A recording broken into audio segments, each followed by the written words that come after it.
ভিতৰত 8 লাখ মহিলা লাখপতি বাইদেউ হৈছে। আমাৰ টংলাতো আছে আৰু বহুত মহিলা আছে যি বছৰত 50,000 টকাৰ ওপৰত উপাৰ্জন কৰে। আমাৰ লক্ষ্য হ'ল যে এই 8 লাখ যি লাখপতি বাইদেউ আছে সেই লাখপতি বাইদেউৰ সংখ্যা বৃদ্ধি কৰা। যদি আপোনালোকে 10,000 পায়, 25,000 পায়, 50,000 পায়, আপোনালোকো লাখপতি বাইদেউ হ'ব পাৰিব। এতিয়া লাখপতি বাইদেউ আমাক কিয় লাগে?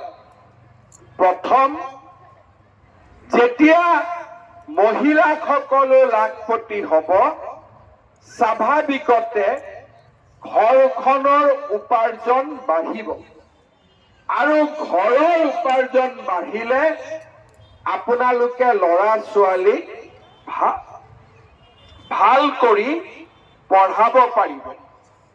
কিন্তু তাতকৈ ডাঙৰ কথা, এগৰাকী মহিলাই যেতিয়া উপাৰ্জন কৰে, ঘৰত মহিলাজনীক সন্মানৰ দৃষ্টিৰে পৰিয়ালটোৱে চাবলৈ আৰম্ভ কৰে।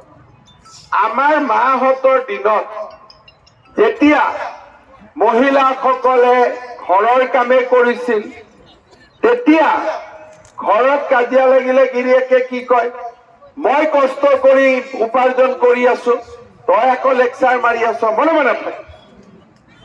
মহিলাক কথা কব নিদিছিল আগত।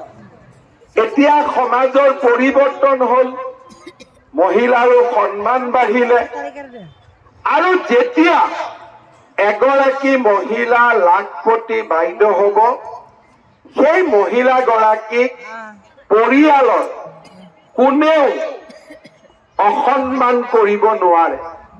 কাৰণ যি গৰুৱে গাখীৰ দিব তাক মৰম কৰিবই লাগিব, হয়নে নহয়?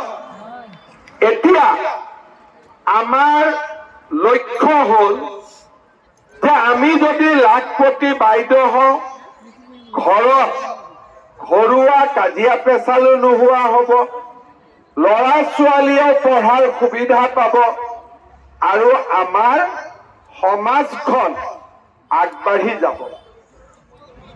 কেতিয়াবা কেতিয়াবা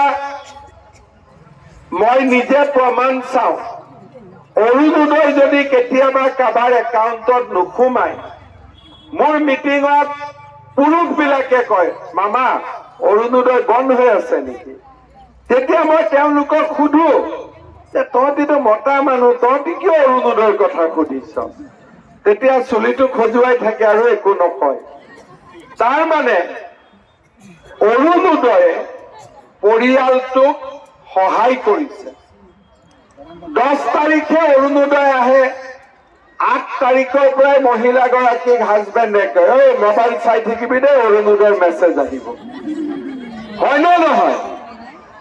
এই 1250 টকাই আপোনালোকৰ সন্মান ঘৰত কিমান বঢ়াইছে। আৰু